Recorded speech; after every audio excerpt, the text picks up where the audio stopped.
வணக்கம் உறவுகளே. இன்னைக்கு காலையில் 100 லிட்ரு நம்ம இதுலேருந்து எடுத்துட்டு அந்த பக்கம் 100 லிட்ரு கொடுத்தாச்சு. அதனோட கரைசல் தான் இது. கலர் பாருங்கள், இதனுடைய கரைசல் இந்த ட்ரம்மிலேருந்து வந்துட்டு இருக்கு பார்த்தீங்களா.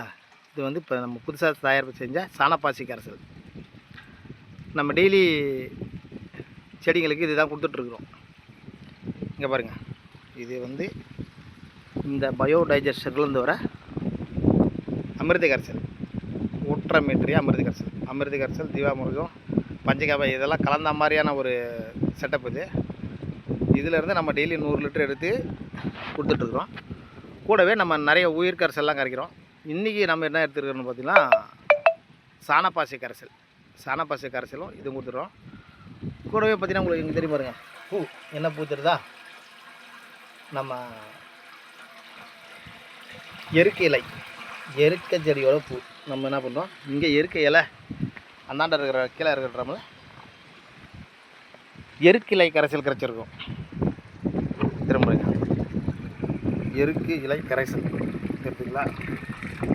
இந்த எருக்கு இலை கரைசல் இன்றைக்கி வந்து 3 விதமாக கொடுத்துருக்குறோம். எருக்கு இலை கரைசல் கொடுத்துருக்குறோம், சாணப்பாசி கரைசல் கொடுத்துருக்குறோம், ஜீவாமிர்த கரைசல். இதை 3 சேர்த்து தான் இன்றைக்கி தோட்டத்துக்கு தண்ணி பாய்ச்சிட்ருக்குறோம். அங்கே பார்த்தீங்கன்னா வாழை பக்கத்தில் போய் காட்டுறாருங்க.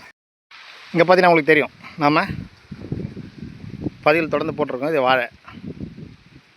இந்த வாழைக்கு பார்த்திங்கன்னா நம்ம இது வரைக்கும்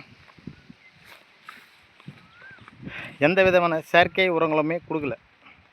யூரியாவோ பொட்டாசோ காம்ப்ளெக்ஸோ டிஏபி அப்படின்ற மாதிரி எந்த விதமான செயற்கை உரங்களும் கொடுக்கல.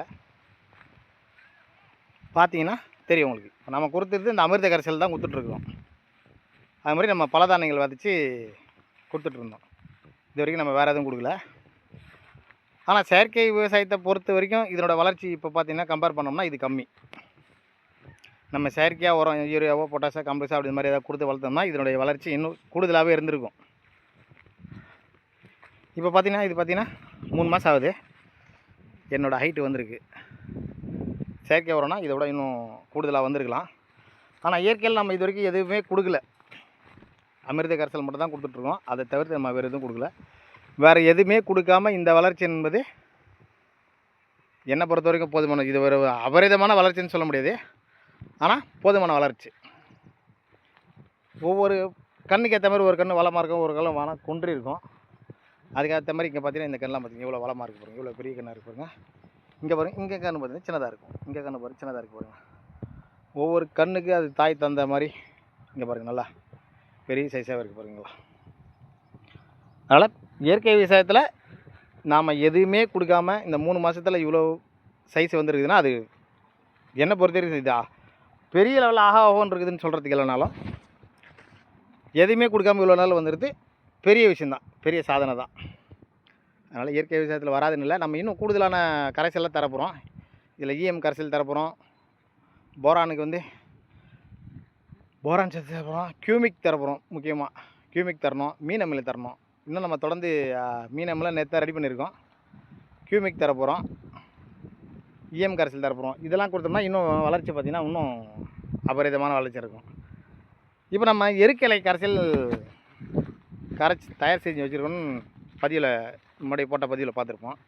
அந்த எருக்கு இலை கரைசல் வாழைக்கு கம்மியாக தான் தேவைப்படும். ஆனால் பாருங்கள் இங்கே தண்ணியை பாருங்கள்.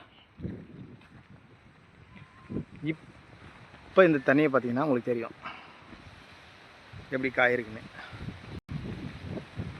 இது நாம் எதுவுமே கொடுக்காம இருக்கிற தண்ணி.